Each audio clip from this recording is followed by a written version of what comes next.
Okay, let's get right into the Intense 5. Mary, count me down. DJ Khaled said that Long Walk to Freedom was one of the best concerts he's ever been to. And he's not just saying that because Buju is his friend. Pretty cool endorsement.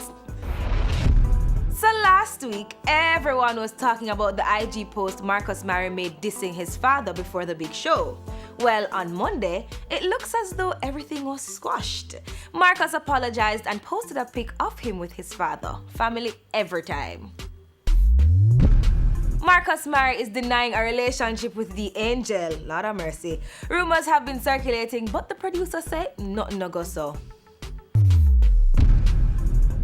Is Calabar in trouble?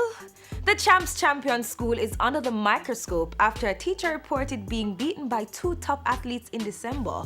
What will happen? Jano. And finally holding the spot this week. Minister of Education Will Reid relieved of duty by the PM after corruption allegations surfaced. Not a good look at all.